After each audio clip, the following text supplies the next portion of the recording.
Hi, ciao.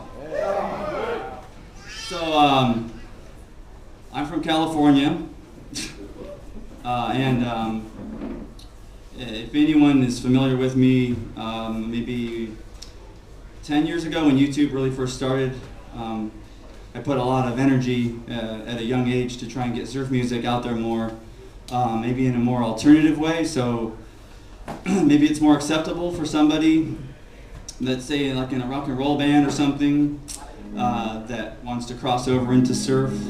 I've always said that surf music is metal before it was metal, just because of the staccato picking and everything, and how heavy and aggressive it was for its time. Yeah, so I'm like the guy that's out in California, where my band, Jason Lee and the Riptides, is a little more alternative.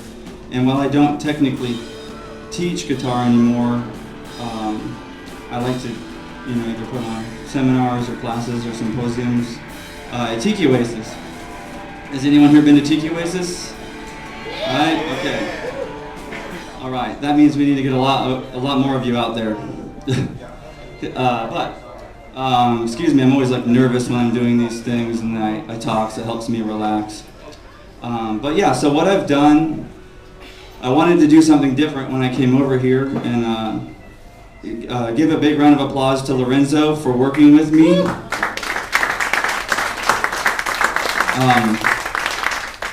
It's something that you see us here, or you see all the bands that he brings over, and it takes hundreds of emails, to make these things happen. So, a lot of us are doing it for the love of it. I don't think surf music is music that you can, pay your house off with, but I think it has a lot more integrity than maybe, other styles of guitar music. And I respect all styles of guitar music, but I definitely enjoy events like this and events, that maybe adhere to 50s and 60s music. We all have like a love. Maybe we all have like an old soul, right? And we have that connection. So, surf and garage and psych and rockabilly and all that,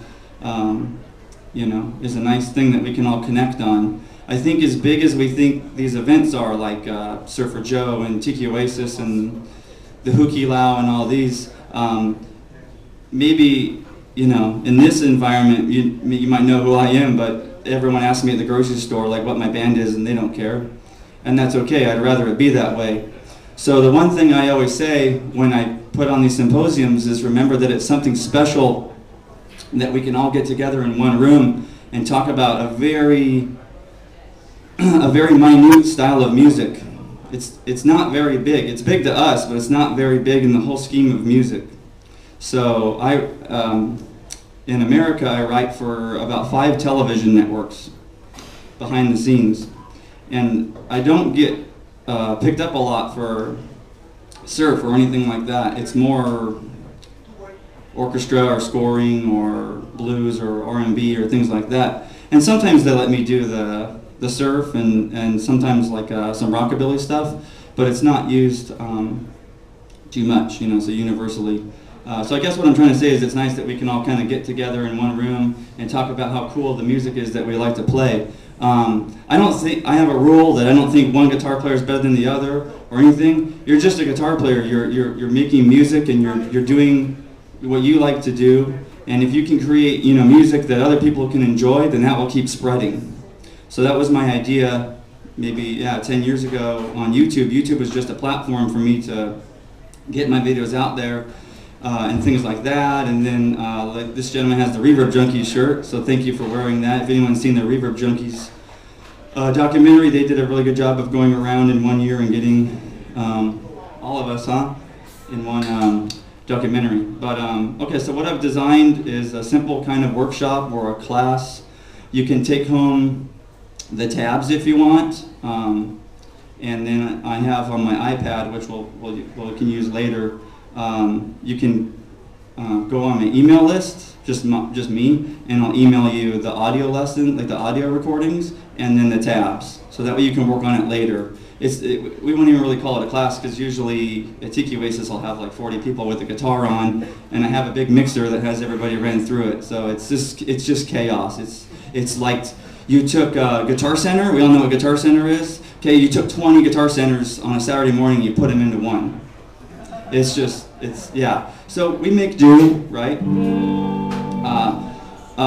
Today's examples are going to be originals because I always say I'm a writer more than a performer. So I thought it'd be kind of cool to do something original, and maybe when you go home and you try these originals, it might change your way, that you see surf guitar, or just if you get stuck playing in A minor all the time or something, we can break you loose and just try something different.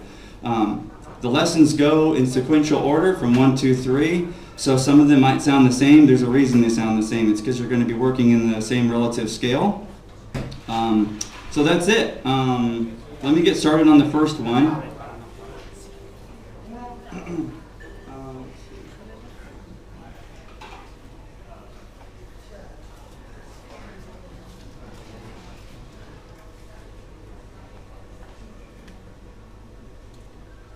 This one, I think a few of you came up to me and saw that I put something on Instagram of like a quick little teaser for the class this year, so I thought I'd keep going with it and actually record it in my studio, and then we could try it. So here it is, just a slow piece. Sometimes I do this for shows if it's something very moody. Right, here it is. It's gonna be short.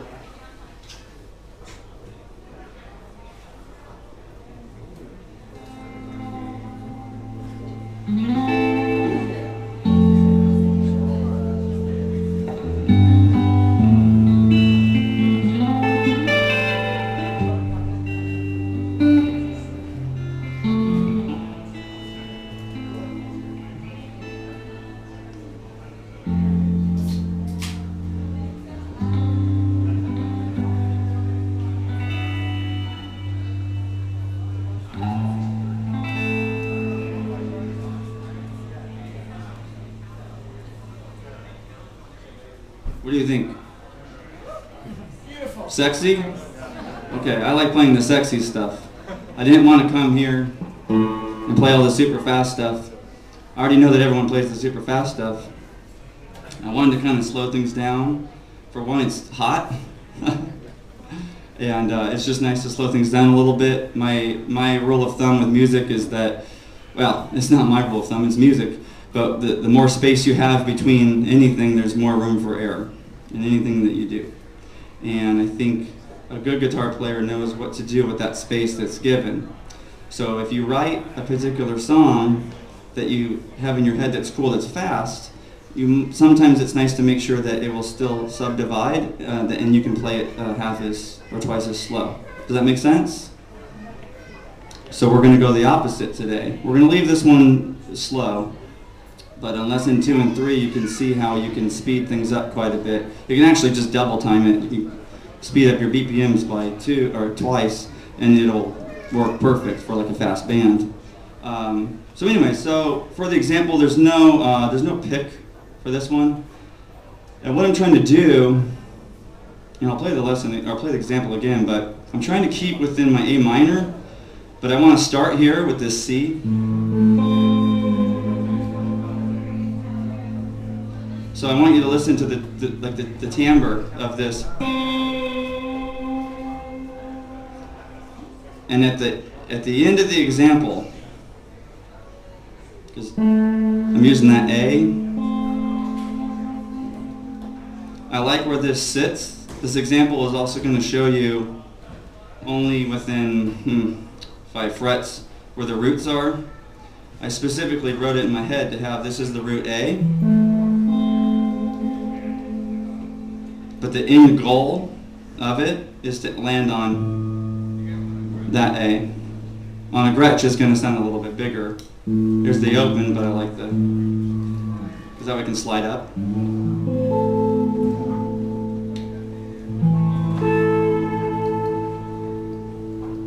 So it's finger picking. I know it's hard because you don't have a guitar and you're just watching me, but at the same time, I mean, hopefully it can help maybe see some other techniques or again, everyone's different, so we all do, you know, our own style. But what's cool about it is it has a slide up, and the trick is to have a natural meter to it. So I have a meter listed on here that's recommended. I think I'm at 100, but you can try it on your own. The idea is to keep some kind of beat, so where if you don't have a drummer, or you know, you want it to be a solo piece or something like that, that's the idea of the example. So here it is again.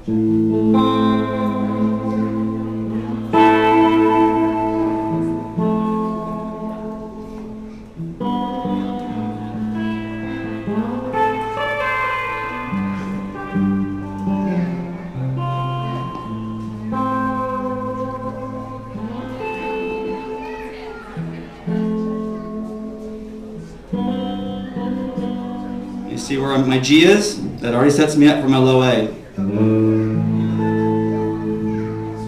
This isn't a song built for a bass player, really. I'm already keeping everything in check. What do you think?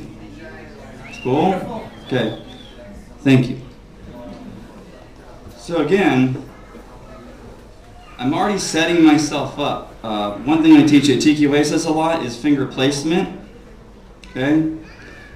When I used to teach, you had to do a lot of exercises on your pinky with me. Your pinky needs to be as strong as your index finger. Okay? You don't want to be the index surf guitar player. You're going to get tired. If you get picked up, you get in a band, you get picked up for 3-hour gigs. You're going to have to learn how to conserve your energy. You can already do chords, okay, with your pinky. So it's good to learn where you're at. And the idea is, if I'm already on this A, and that's that C, I can slide that up right into this little chord I've got going on.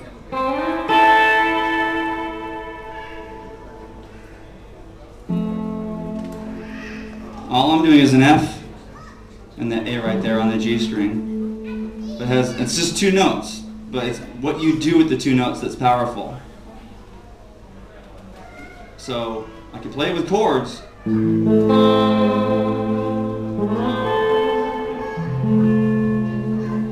But this can already contradict, in a sense, what I just did with the A, because it's inside of it. So I choose to just do an F and an A, and I make it where it counts. I'm going to make sure those are 2 damn good notes when I'm going to hit them.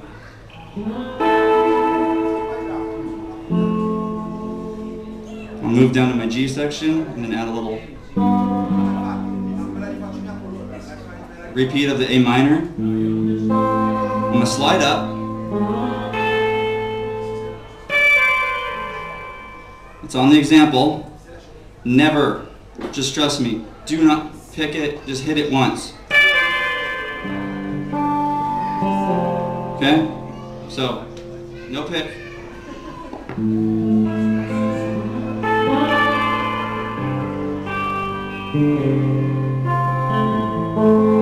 Does that make sense?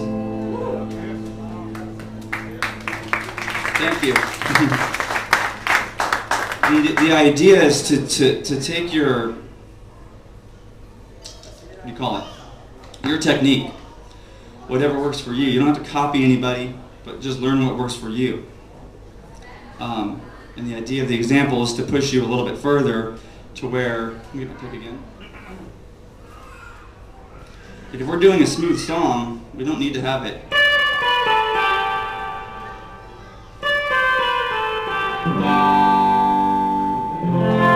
It's barbaric. It's like you're driving your car through a wall. For tone, okay? So I'll do it with the pick.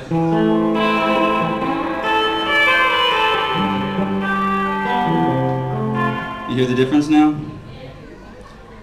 That was my idea of coming here, was to talk about technique in its simplest form at a slower level where it counts. So if you can do that, I can still do some pretty cool stuff. I can use a pick.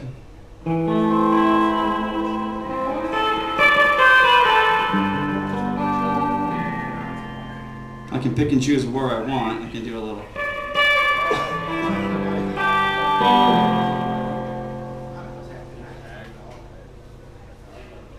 So yeah, I mean, experiment with the lesson a little bit. Again, the idea is to focus on the right hand. I'd recommend not using a pick for it, but if you want to start, and they're like kind of cheater tabs that I threw together while I was out here because I want to be able to follow along. But the example, will be emailed to you. You can keep repeating it, and because I'll be sending it from my email, if you have questions on it too, just hit me back. I mean, it'll take me about a week to get back to you, like to write a full description, but I definitely don't mind helping you with it. It's the nice thing about maybe coming here with original lessons is I know why I wrote it that way and where it's coming from. So if I were to come and play venture songs or anything, that's where they came from. I don't know what was in their head when they wrote those songs or when they recorded those songs, but at least this came from me, and I know why it's supposed to be a certain way. So if I can help kind of share that, that's a nice thing. So again, I'll go through it. I know it's like difficult because no one really has their guitar with them. It's not as interactive, but at the same time, it's fun to talk about technique, and you can see how I'm just doing hammer-ons the whole time. So I'll try that one more time so you can see. Can you guys see over there? Is that okay? We have this cool camera rig, so that's always nice, right? It's cool. So again, really when I'm hitting that C right there on the A minor, you can either take your index and slide it up, or for the slide, you can do the G sharp right here too, which is cool, and then hit your the 3. So.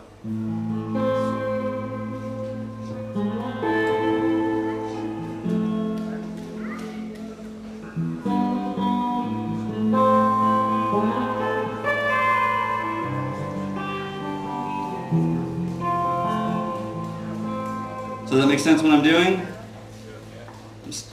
It's like I'm running downstairs and you can trip. And you have that feeling that there's that sense that you're going to fall forward the whole time, but somehow you make it. That's kind of like what this stuff is, because you have to time it out yourself when you're doing like hammer-ons. So I guess to ask the room, are you guys pretty familiar with hammer-ons and what they do, and you're just using the energy that you just used a second ago, and you're carrying that energy throughout the guitar, anything. So it's just one.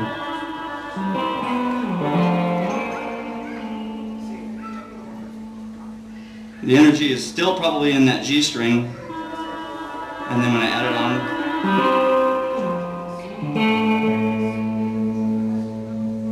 just with one pluck. That's my belief, at least you have some energy that's carrying through. And so it's neat to see a lot of guitar players that can carry that energy through, as opposed to pick, 16th notes is very popular, insert 2 for rhythm. But that's it for the first example, just to kind of show. Again, you guys have any questions, just let me know. If you really want to make it the most expansive that you can. Oh, I have something else to show you. But to make it more, harder, is it'd be really cool if you can use your pinky and then just walk it down like this. Right? It's already pretty far. Look at that, right? So, that's okay if we're going to use our index to come down on our 7-5-3. But if you really, I'll try it. But.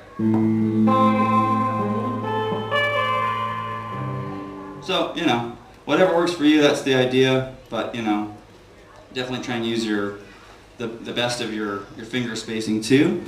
And I have an example to show you what layering can do on a song with a lot of space. And especially the timbre of the frequencies. That's something that's really very sensitive issue in, at least, I don't do movies, that'd be cool, but I do television. We're like the wannabes of the cinematic movie guys. But I'm blessed to be able to do what I do. So I love it and I work hard at it. And again, frequency timbre is very important because they run all of our songs through like a frequency analyzer, like a BBE sonic maximizer. We've heard of those before. they time align your frequencies so they all hit at the same time. So that way, by the time it gets to your little television there, it's still going to sound fine and it won't push the speakers. Almost everything is ran through it. You watch the Rose Bowl parade, it's probably ran through processors so that just the band that's marching down the street and they put the mics on them or something is going to end up coming through. So, my point is that when I hit this right here, I wanted to add on top like an additional track, like a layer. I wanted to add this onto it because I think it's cool with these two right there, along with this. Right, so there's some repeat notes in there, but when you do it right, or let's say I'm recording the riff for this part, right? It's neat to come back in on another track, go to my middle or my neck, and then play. So it's also being aware of what pickup position you need to be in, for that song or when you're writing something. So now I have the example of what you heard earlier and what I've played for you, but I've just done a few little add-ons. At the end I've got some thirds. Like that, right at the end. You'll hear it. But it makes a world of difference. It really does. Once you start adding these in, you can have you can have a bass come in. It's, it just gives you, it kind of breaks the rules a bit to now open the track up even more. So same track you already heard, okay? Here it is the whole time. And then all I did was run another track in Pro Tools and then just sit there in the studio, just wait.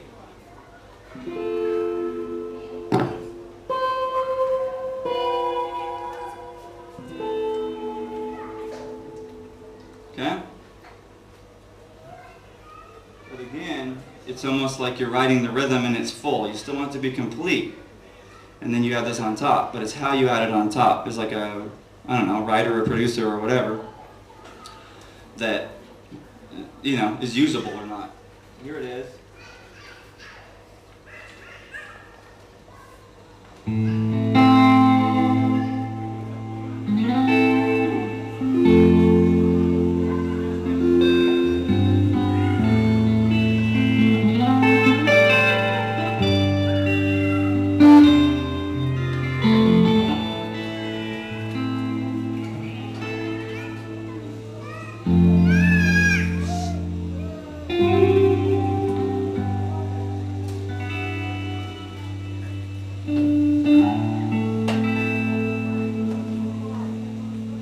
What do you think?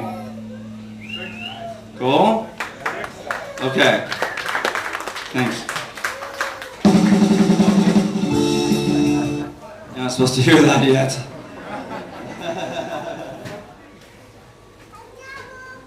So, I guess to reiterate, does that make sense what I'm doing? Can you audibly hear the difference of the two recordings? What's happening is, the original recording is there. The minute this comes in, it's a whole new game. And what I did in the lesson, or the example, was to make sure that now there's this cat and mouse game going on. And hopefully you can hear it again when I play the sample, but you can hear the difference with those thirds I'm doing. Right? And then you end up having the sustained notes at the end. I think it's this. That. And then...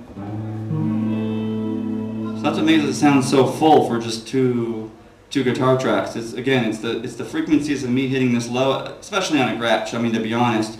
But I'm trying to use the Gretsch to the best of its abilities, to where I can use the low frequencies.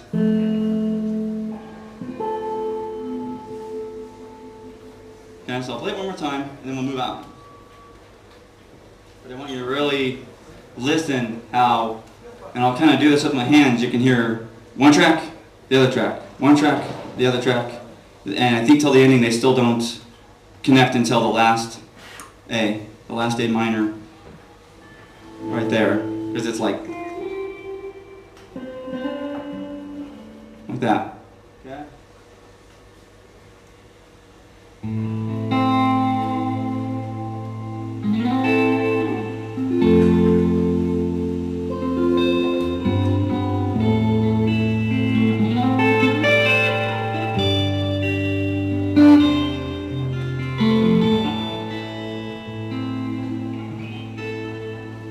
chord.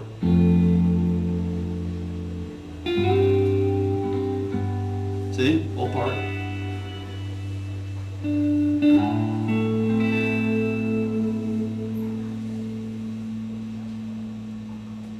And I took my low on that one. I took my low A, and I took the Bigsby because I like the. Okay, stop that. I like. I don't like technology, by the way, but I like. I guess if you can bear with me here one more time. Here the ending, and I did specifically enjoy with this at the end. I've got the low A doing a flat. And if the song's already dark enough, right? I mean, it's sensual and everything, but I love writing and everything in minor. We'll do it one more time, and you'll hear how there's like a dissonance between the two. Yeah. But again, we'll just go to the end so you can hear it. And that's all this stuff's done on purpose. I mean, we really, when we're writing for things, they give us a story of what it's supposed to be for this person's dying, whatever, right? They're excited. You have to figure out how to pull that emotion out of you if you're a writer. And dissonance at the end will really set you off if you're that kind of person.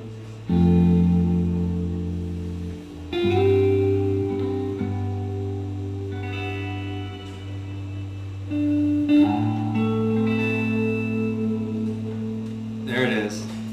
If you're into it, it's beautiful. Okay, so we feeling good so far? Having fun in the first lesson? Okay. Yeah. It's like it's a knife right here. Okay? Okay. Now you've already heard the next one. And this is cool. It's kind of trad surf. It's going to lead you into the last lesson, which is actually slower. So I figure we'll go slow, we'll ramp it up, and then we'll come back down slow again. It's a little more complex, this lesson, and all I'm going to talk about is the technique on how I'm doing it. I'll play it right now for you. And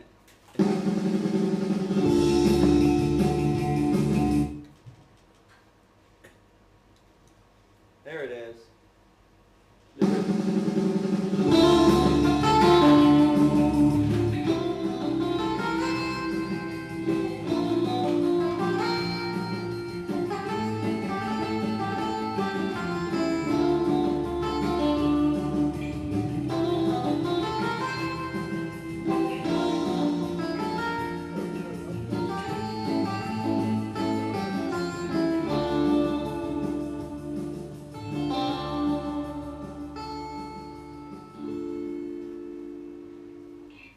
That's it. It's really easy. It's a really easy song. The chord structure is really easy. Your root is D minor right here.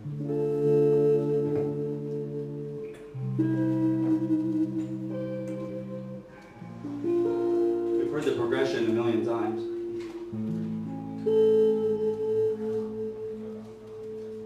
But what's neat, so we're going to work in this range right here.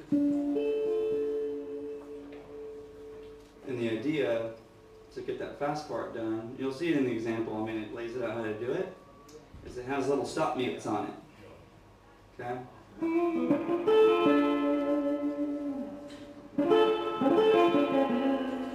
A little sweep you could do.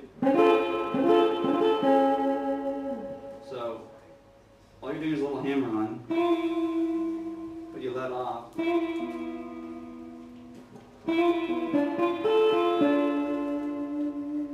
So my fingers are never going to move. You see that, right?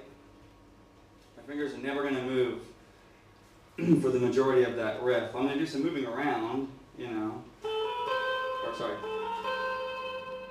But the idea, really, for the examples, you should just get this down. To make it more rhythmic, watch my hand when I'm adding this on. You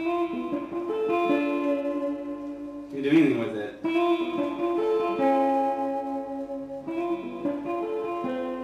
See the ladder I'm doing, a little ladder?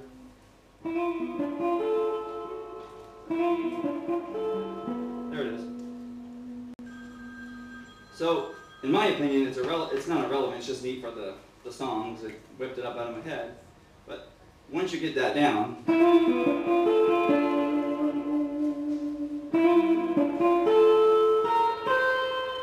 all that's doing is just following the rhythm that's behind it.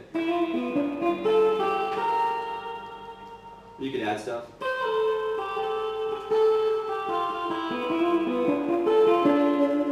But the idea is to have the space, so it gives you the, you can practice it, and then you do what you want with it. You can do anything to move around in that scale.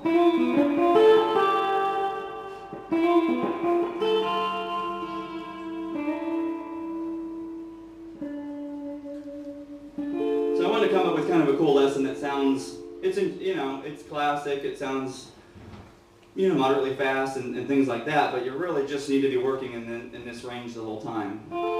Then, if you have someone to accompany you, then they can play the rhythm, which is neat. So even if you get this part down,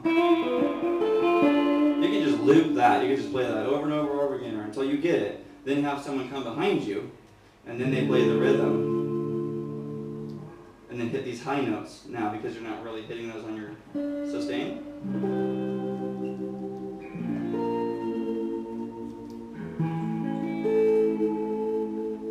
So musically, it sounds just as nice as if we don't even do our embellishments walking up. You can toss it out the window if you want to make it easier. And again, just loop this.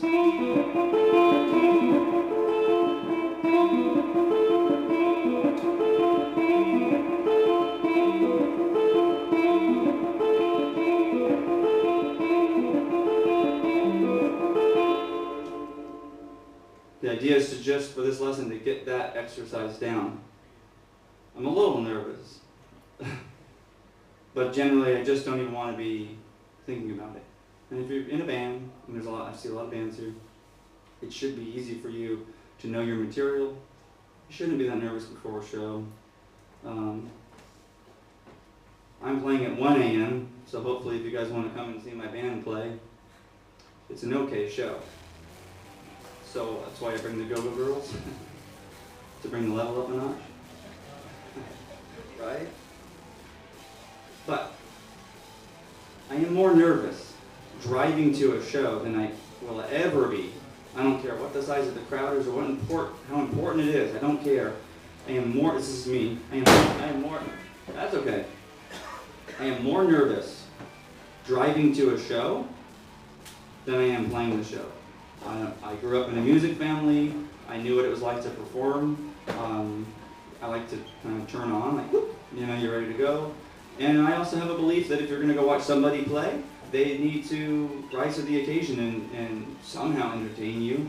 Street performers have sometimes an amazing presence. They just know how to do it. But we've probably all been in a bar before where the band doesn't realize that they're in the same position when they're practicing. And so you're sitting right here, and just naturally I want to acknowledge that you're sitting right here. It's extremely rude body language-wise if I'm just sitting over here. But let's say I'm in a band that's starting out and it's our first few shows. You'll probably play better in the long run if you get out of your comfort zone and you turn to everybody, you make eye contact with them, and you give a crap about what you're doing. That will come off a lot better than you messing up. Now, I'm not saying that you don't have to look at your fingerboard. I'll be doing plenty of that tonight still just to know where I'm at. But at least as far as the dexterity of what I'm supposed to be playing that I wrote for my band, get through all that stuff. Like, work on that, get it down, get tight. Then you can relax. You can have fun at your performance. Probably by about the second or third song tonight, I'll be super relaxed. Just in the moment, we're doing our thing, what song comes next, things like that. But if you see me downstairs in the bar sipping like 20 cappuccinos or something, maybe I would be nervous. But anyways, so back on to music. Does that make sense what I mean? Again, just get to the point. You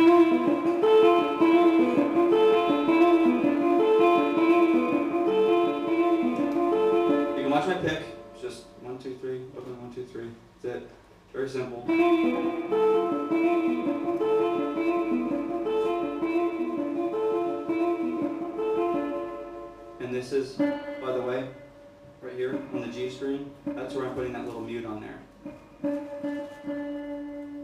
does two things. It's neat for the tone.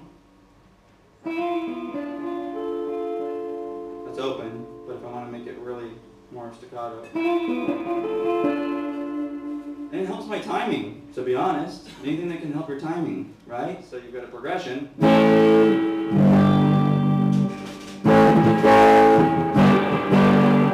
It's a lot easier than this.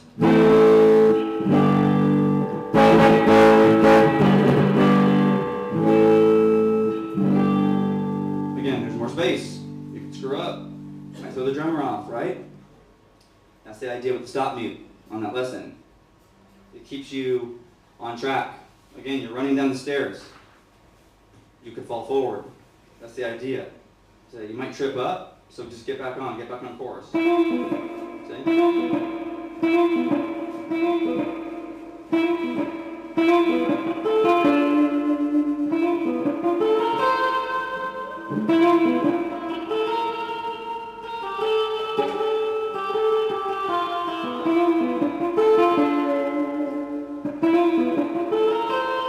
Pinky.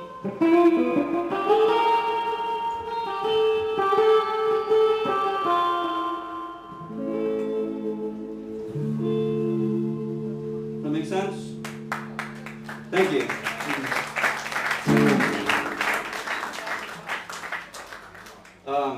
Sometimes I'll be honest, I'm a very open guy. Sometimes I feel weird. I don't have a degree in music or anything. I have jobs that people pay a lot of money for to do. But I somehow inherently was born in a family that my grandfather was a writer for RCA in the 50s and the 60s, and somehow it's just, completely embedded in me, and through my uncles and everything. And I don't really consider myself that good of a guitar player. I don't. I'm going to guess there's at least 5 that could smoke me in this room right now. But what my belief is to, one, do the best that you can, and then also know where your strengths are and your weaknesses. You're not fooling anybody. You're putting yourself to the best that you can do. So do that. You don't have to copy anybody else just because you think it's cool. If you can't do it, you don't get pissed off and then you give up. Go in a direction that you like, and then if people like it, then great. Follow that. That's my point of bringing original lessons and things like that. I'm never better than the next guy, because in music, that guy technically to a listener could be way better than me. Even with my band, we're very tongue-in-cheek. We ride on the edge of surf. That's it. But I like to think of us musically as like a whole, and we use heavy reverb and everything like that, and that's great. So we fit, this, and my wife and I are into tiki and all that kind of stuff. So it works out great. I love it. It's an amazing lifestyle, and we're all friends, right? We all see each other. Hey, I know you on Facebook and things like that. Okay. But remember, you could, musically, you could come up with something amazing that is so simple that can move somebody so much more than me playing some heavy-ass song at 1 a.m. and Server Joe. Does that make sense? Yeah. This is on a full respect level of everything. That means that continue what you want to do. It's kind of cool. I don't do the videos anymore, and what's neat is I've had a lot of people come up from years ago that say, hey, they remember one specific lesson, and they can name it, which is cool. They can name how it went, and I said, okay, they actually were really focused on that, and then now they started a band, and then now they're opening for me, in California. So that's a really weird perspective, but that's the real perspective. The real perspective is at least what I thought would be cool to put a video up and say, hey, I can show someone how to make this a little bit easier than it sounds. It won't be a cover song. And then because of that, hopefully it will inspire, somebody else to take that and then run with it.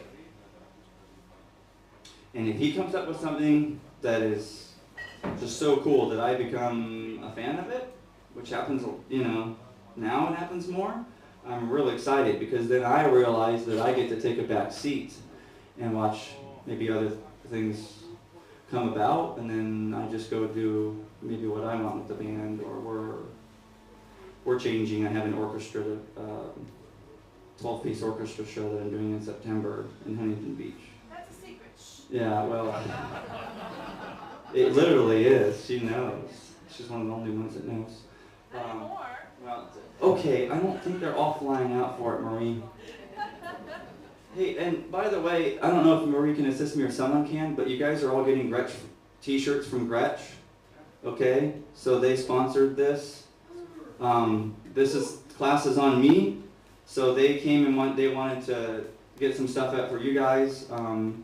They're trying to get more of a presence maybe in the surf scene, and they really seem to respect what I do, and I have a passion for it. And the band's kind of crazy and everything, but they know at the end of the day that we are all about the music and we're about the show. I found some go-go girls to help you. Okay, good. So, you guys are all going to get free hat, free Gretsch t-shirt. That's cool. Give it up for them. All right? They don't... Again, this is kind of a new thing for them to get into it. You have to understand the relevancy of rockabilly and a guitar like this. Man, I'm tired of it. I just want people to expand more. And I think a jazz master, I record a ton with a few jazz masters that I have. And they are the quintessential sound. So I'm not here, I don't get paid to say this stuff or anything. Okay? They just kind of support us and do cool things like this. So what's neat is to see them back as surf band was a very ballsy thing to do. And it's political, to be honest. And then they flew us out to play a few shows, and they said, okay, yeah, no, these guys work, it's great, they're kind of a crossover, and they seem to have the right message, right? So again, it's really nice to see that they will fork up the shipping and everything to get all the shirts here. But before we do, I've got to give it up for our go-go girls that came all the way out here with me, okay?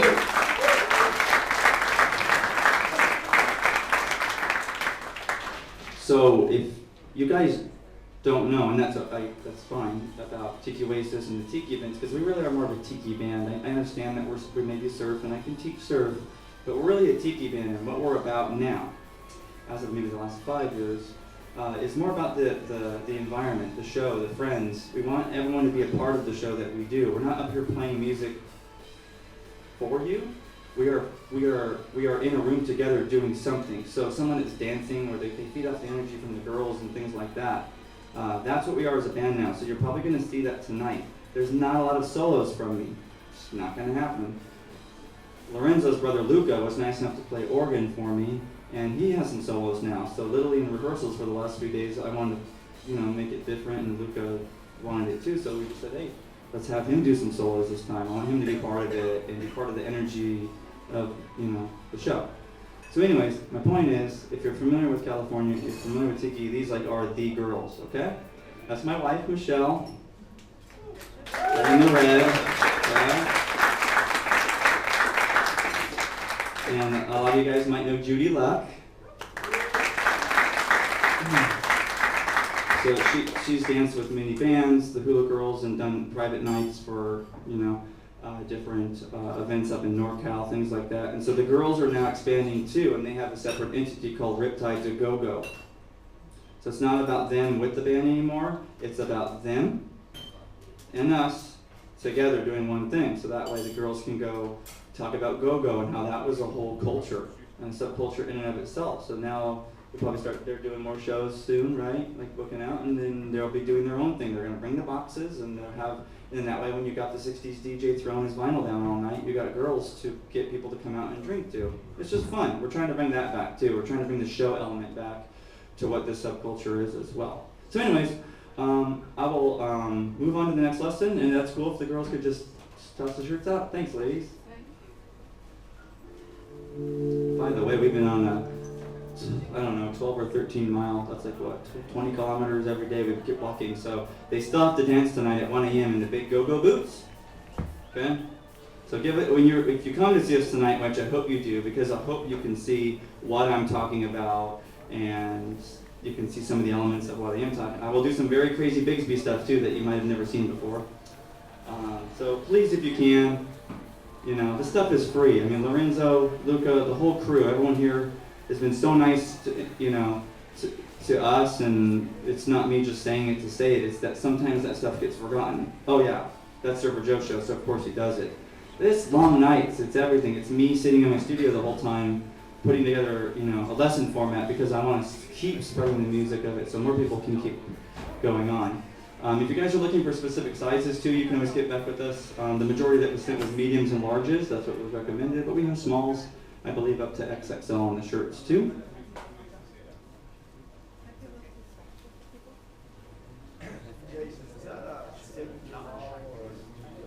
Okay, so if anyone knows me, I'm a little bit over the top.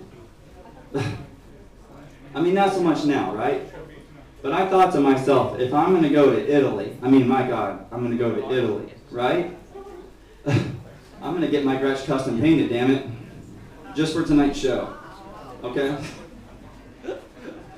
I usually play the White Falcons and things like that, and I couldn't travel with them because they go out to here. And I've always had this country club, so I loved, see the green? I like it. I'm too big for Vespas, so I have Harleys. But I think it reminds me, and it's Fiesta Red. It's the correct one. Gretsch loved the idea, so we had a custom painter in San Diego do it in, you know, it's nitro and everything. And this, by the way, just so you know, with that smooth, sexy stuff you're hearing, this is a cedar top. Okay, I work in the production industry too, so if you ever have any questions, I have a lot of years in the industry. This is a cedar top. It's acoustic, and the back and the sides are maple. So ironically for tonight, our show, it's not going to be the most punchy and the most crazy, but, I mean, it's sexy, man. The harmonics on it.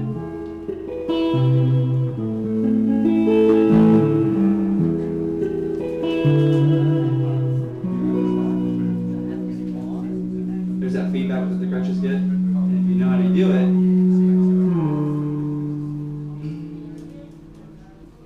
cool? Okay.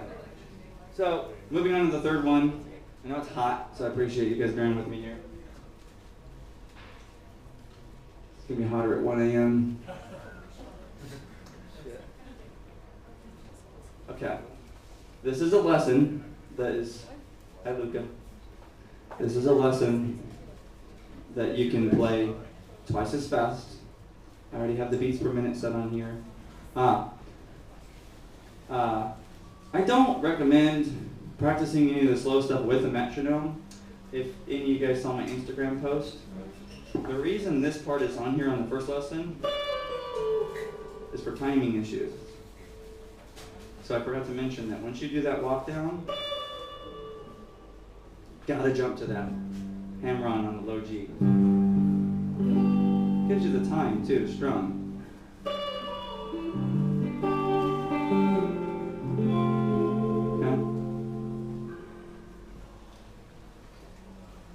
Same idea is going to go for this lesson. I'll just show you.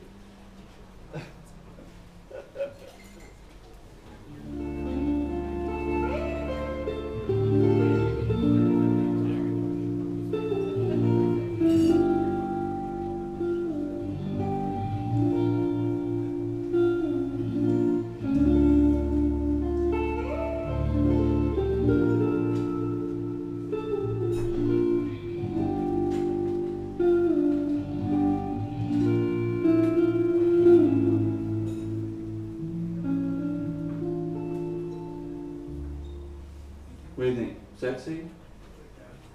Right? Okay. So, the idea of that, you can totally play it fast, and it's really cool. Same notes. Okay? But, now we'll take it and we're going to move it up to the octave.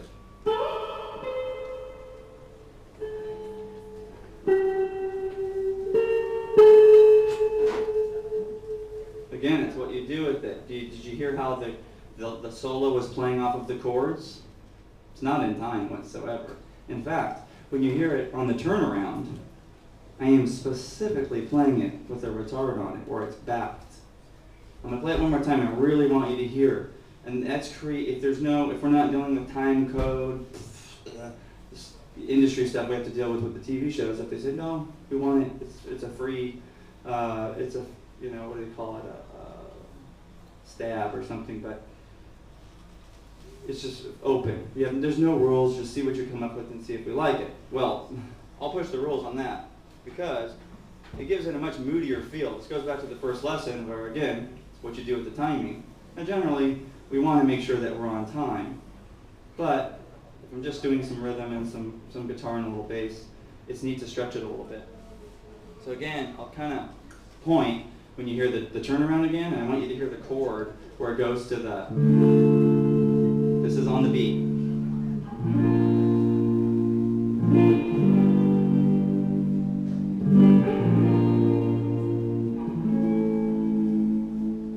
Okay? But again, it's like this.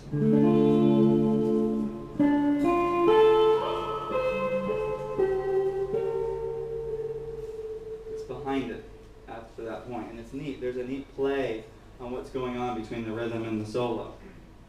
And again, this is kind of a studio setting kind of thing, to be honest. It's very hard to do with the band. If you had a rhythm guitar player and you had a solo guitar player, what the F are you doing? You know, that's not right. You know, you're not.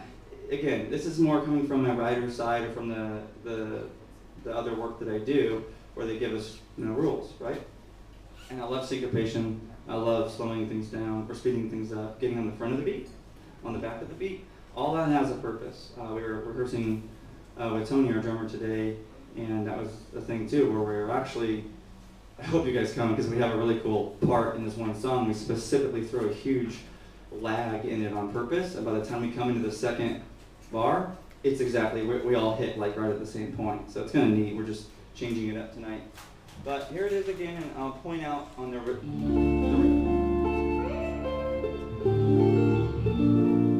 pretty on time.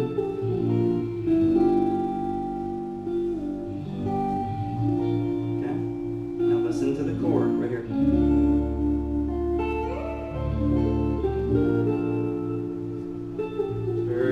It'll move you more.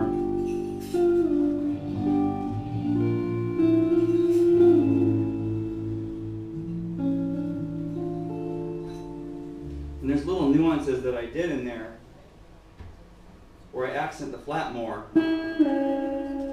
on the turnaround, on the repeat. Because if we're already slowing it down, I want to, but on the first part,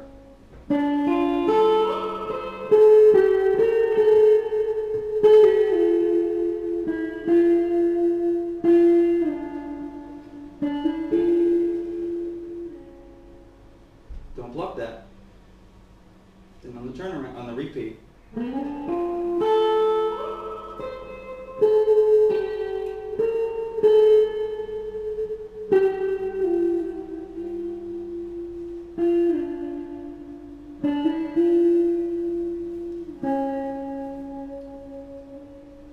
kind of brings it back right at the end. So again, it's kind of touches on. So kind of train, when you get them emailed to you, try and pick up on, those little nuances. There's a reason they're there. I've thought this out 1,000 times why they're supposed to be that way. One might mistake it for messing up. Well, on that section he did this, on that section he did that. There's a lot of writers have a big purpose of why they do some things. Piano players, the touch sensitivity is massive. It's the same idea of us not having to pick and things like that. So I think that's it. I mean, does anybody have any questions? I know, I've been around, I guess, for a long time. I've worked in the guitar industry too, and I'm maybe 5 years deep in the television industry.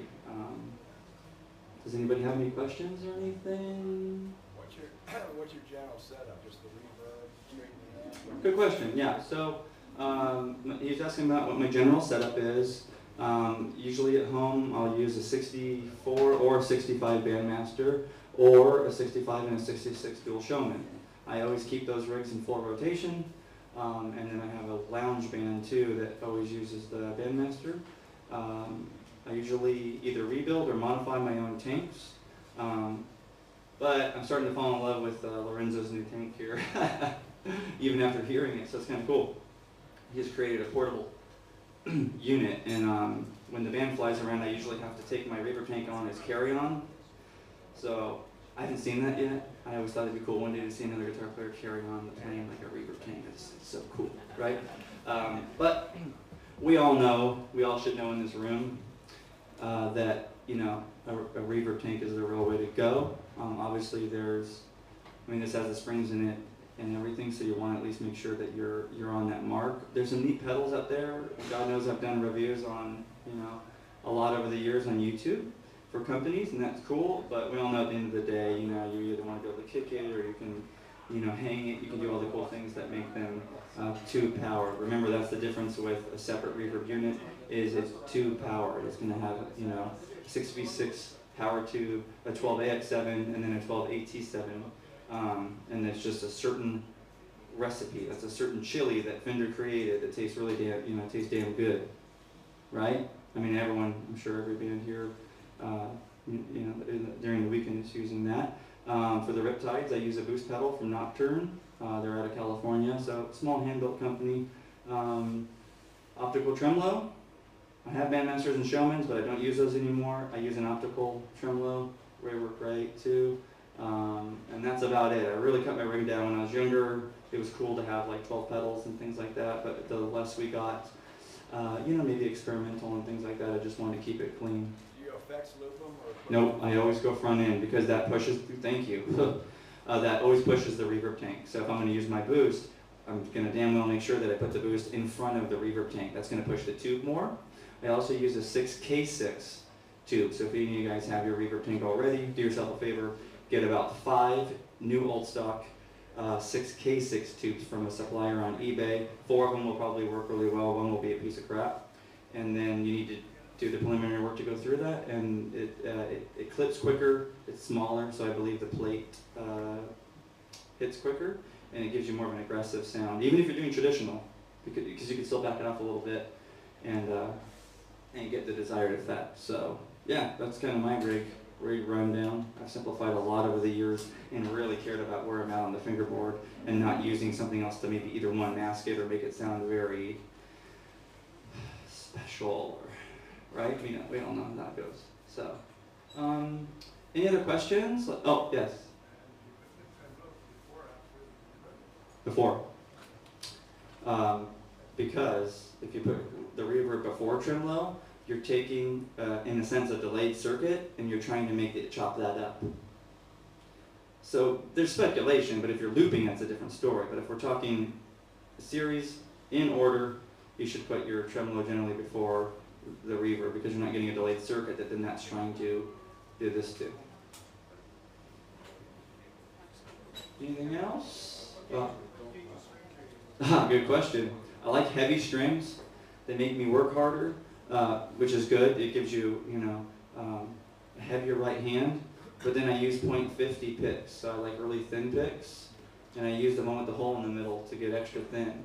So there's 2 types of picking that I do, and that's either going to be flat for chords. So what's going to happen is you're going to get more of the string out of it. So if I'm using an 11 and I want to hear more string, I can keep it flat, and that's going to move more. It's kind of a delay to it almost, which is nice. So if we're playing really fast,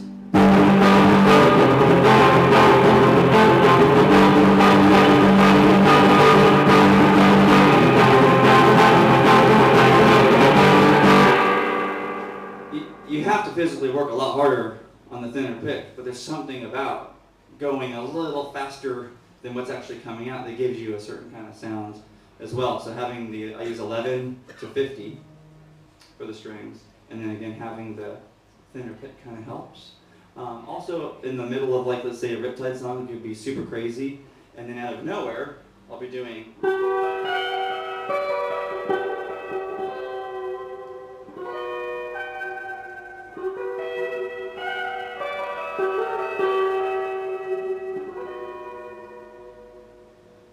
that way you're not getting a lot of like the whole time. But everyone's different. Everyone likes, thin to heavy and things like that. So there was a question over here, yes. Songwriting perspective. Yeah. What's your starting point? Chord progression? Beat? Melody. For me. it's a really open question about writing, and so everyone's different. And I'm on a team of 5 writers, so I hear some of those stuff that the guys are doing, and they're probably starting off maybe with chords, and then they build the melody and things like that. Generally, I am writing in my head. All the melodies are always in my head first before they come on here. Then I need to get to a guitar like in a few hours. So that's my muse and just how it ends up coming out. But to be honest, like for this one,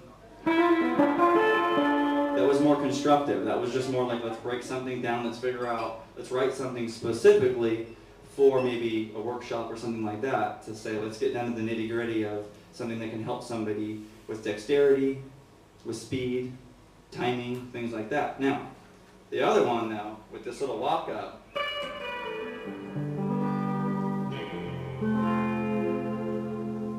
all that came about, I'll tell you, because 2 weeks ago we were getting ready for a show, I don't know where, and I had a problem with my reverb tank.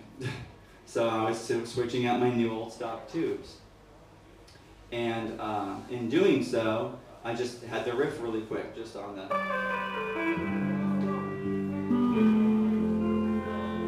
So that was just something that was like all about the melody. Yeah, and then I thought, okay, well, how can I build from there? I love doing, within that, I thought, okay. So to literally answer your question, that little pretty riff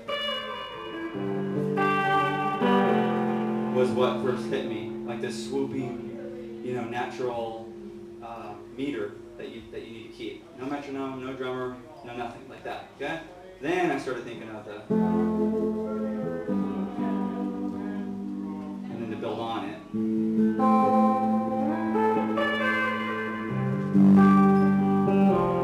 Does anyone notice I'm keeping that A open as well?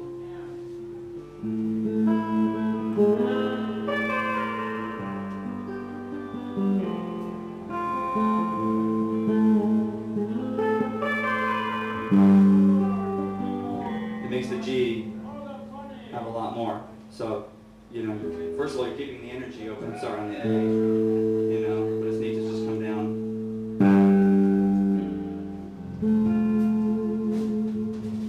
So, thank you for answering that question, because that's something I really believe in, and, writing and knowing why you're going to do something. That's the one thing that if you can take away from this course, is that know why you're doing something.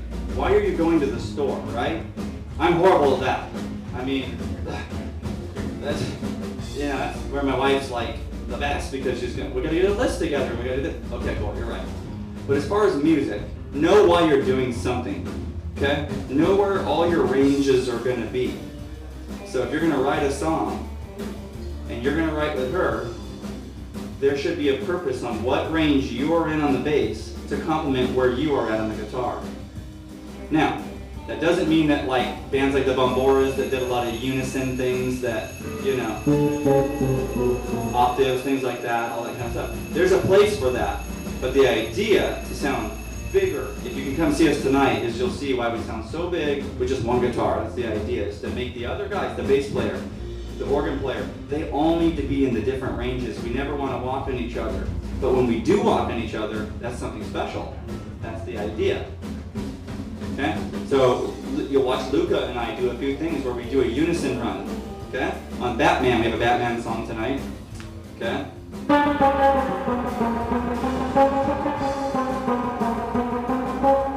He'll just do that one run with me, and then the rest, he's all rhythm. So it makes just that little part that much more special, as opposed to me and him having to fight each other the whole time. And you get a little bit disoriented. Okay, I get the idea, yada, yada, yada, right, on the song. You might be sick of it 2 minutes in. The idea is to know where where you at on the fingerboard and why you're doing it. Just ask yourself that. Like, could I do something on the second chorus, of this song that I'm writing that might go to the octave? We've all heard that in surf, where it's super cool, where you're doing a solo,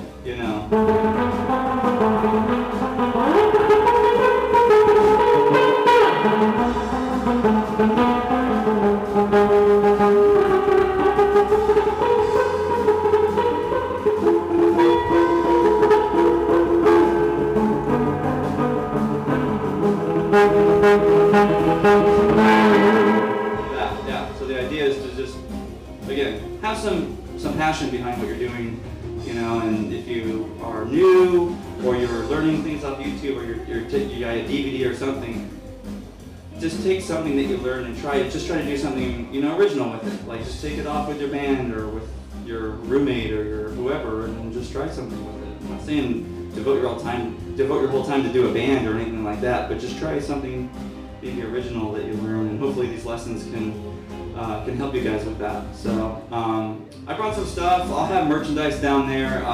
The white vinyl that everyone's been wanting, we have that, and then the CDs too. I helped produce a Haunted Beach Party compilation. I have an original song that I wrote specifically for it that kind of complements all the other bands, and so Black Flamingos are on it, which is really cool, and we got to connect with them to meet up at this event, and Davey Allen, you know, jumped on board on it too. So Masterclass are on it. I mean, they did a really good job of getting everybody, and then we kind of, you know, closed it all together. So I've got CDs and vinyl available, and then we'll have all of our other merchandise, like the Go Go Girls stuff, at the merch booth tonight. But I don't want to like act like a salesman or something. So, any other questions? I know the band's starting, and I don't want to talk over them.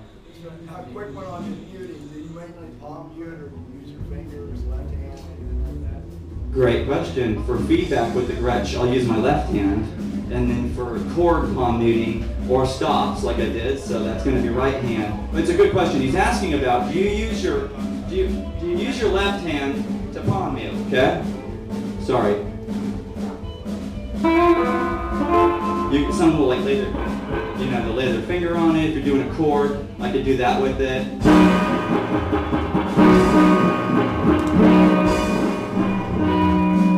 So for me, chords, always the right hand, soloing, a finger that was just being used. So if that finger is open and he's for sale, I'm going to buy him, I'm going to use him to do a quick stop on it. Because it's a single note, but then when it's a chord, I'll just use the whole hand. That's it. It's pretty simple, straightforward. I'm not, nothing special I'm doing there. Yeah. Anything else? Did we have fun today? Yeah. Okay, good. The idea again of this is to get together. You know, it's I mean, we met, you know, Stories of Shame Hill in San Diego. It's cool, and so everyone. It's good to be friends with everybody too. We feel like we want to be those people, maybe, you know, walking around and just come talk to us. Come talk to me about guitar. It's going to help me get my mind off the flight back or something like that, or you know, stuff like that. That's what we love the most. So I just want to help. You know, Lorenzo asked me, hey, can you do this? And I said, yeah. Immediately, I just said it's a good idea. Let me do something different. And there've already been some amazing teachers that have come here in the years past that are my idols. So I figure I can bring my style and at least like a writer's perspective for all your guitar players. So you know, I really appreciate you guys coming. I know it's hot as hell. Please, if you can. If you're already here, just come see the band. Come see what we're about. We are San Diego surf music. It's different. It's alternative. There's no rules. We just always write, you know, whatever we want to write. There's going to be ska tonight. Lots of ska, so we want the whole place like jumping up and down. There's some reggae breakdowns in the middle, and then it cuts right back into surf. So that's the idea. I want you to see that there's surf for like 4 measures, and then there's something totally different, you know. So anyways, again, I appreciate you guys coming. If you like this, let Gretsch know. Again, they're just here to just support the whole culture and, you know, support this show and things like that. So if you liked it, just spread the news. Don't have to go buy Gretsch or nothing. But yeah, any other questions, just hit me up. You know, during the event, I'm always downstairs getting a coffee. And I think that's it. There's still plenty to go for the weekend, so have fun. There's about 10 copies of each that we ran in the back on the printer. But in a minute, I'll have my iPad set up, and all you have to do is grab it on the notes line, and then type in your email. And then when I get back, you'll get the 3 lessons sent to you compressed, and you'll have you should have all those to fit into one email. That should be it, guys. Thanks so much for coming. If you liked it, again, you know, thank Lorenzo. Don't thank me, because he becomes the vessel to get, you know, for me to want to come out here and do things like that. And it's a very tight-knit community, so remember that. And that's it, guys. Thanks so much.